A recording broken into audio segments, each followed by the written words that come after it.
Let's talk about becoming extremely spiritually exhausted with praying for your marriage and praying for your spouse. Most times, the enemy will trick people into believing that because they are tired, this might not be what the Lord has for me.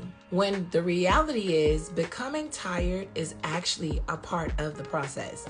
So think about whenever you go to the gym, right? And you're working out, you're walking on a treadmill, you are doing everything you need to do in order to get to a particular weight goal or whatever goal you have in mind, right? And becoming tired is a part of that process, okay? It doesn't mean that you're doing anything wrong. It means that you're actually effective. One thing I've learned is that exhaustion really is evidence that you were in the fight, okay? That something was actually happening within you and within the spiritual realm, and either you were getting resisted and you didn't understand, and you just think that maybe this is something that I should not be doing. I'm going to tell you something, a life lesson. You're always going to get tired, okay? There are people that go to work every day and they're tired, all right? There are a lot of things that still gets done when people are tired. So it's really not a signal that you're doing anything wrong, okay? So when we read about Elijah, right, when he called down fire, right, from heaven, and all of those prophets, he proved them wrong that God was real. Even after that, he ran away and he was so tired emotionally from being obedient to God, right? But did that mean that God set him free? Absolutely not.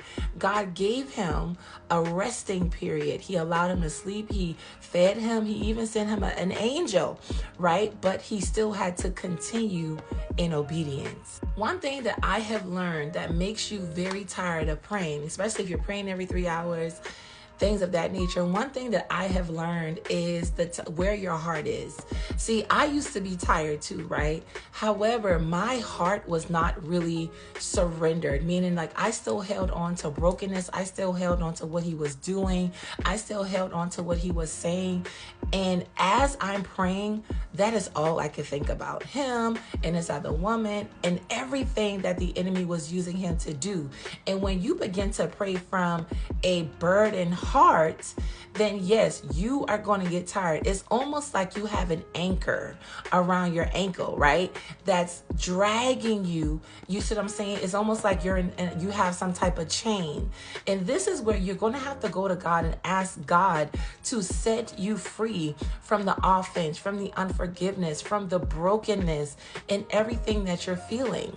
Now, if you're under the same roof, a lot of times people think that this is impossible when it's really not. It's really about where your focus is. Where is your focus? Whatever you focus on, if you're only focused on what they're not doing, if y'all are like roommates and him not speaking to you, if you make that your focus, you're going to become tired, right? But I want to give you something. Focusing on it is not going to make God answer your prayer faster, okay?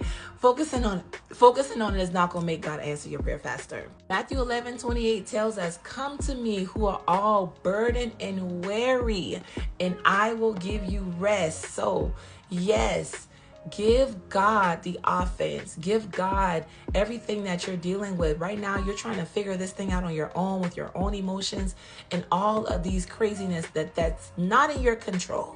Okay, you can't control it. All right, so you might as well just give it up, because holding on to it is not going to make God answer your prayers faster. I am a witness to this. It doesn't work, okay? Your brokenness has to be surrendered. All right. Your brokenness has to be surrendered, because if you don't surrender it, Satan will use this as a tool and a weapon against your mind.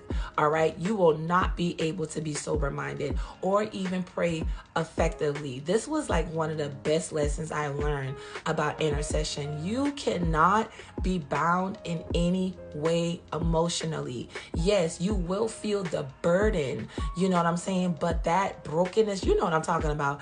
It's that deep brokenness where it turns into bitterness, it turns into rage and all of that. Surrender that to God, okay, so that you can pray effectively. So in all, this being tired does not mean give up, okay? It doesn't mean give up. It doesn't mean, God is not going to do it, because God had to feed your faith enough to get you this far to even He had to feed your faith, okay, to this far just to get you to pray. You see what I'm saying? So it's not the fact that you're going in the wrong way, but definitely give God everything that's on your heart. Because when you do that, you will be able to pray effectively, okay? And God will give you strength. You're going to have to learn how to persist, okay? Persistence is something that all believers need to master. We need to master how to endure, all right? I pray that this video has blessed you. You guys, if you are not a part of my community, I wrote a free ebook called 3 Signs That Satan is Trying to Make You Give Up, all right? The Lord had me write this mini guide early this morning for people who are giving up and you really don't know if it's God or the enemy pushing you to release. So I wrote this ebook. It is in the link in my bio. It is completely free. So when you sign up for it, you'll be able to get what you need, okay? That is all that I have for today. I pray that this video has blessed you, and I'll see you in the next one.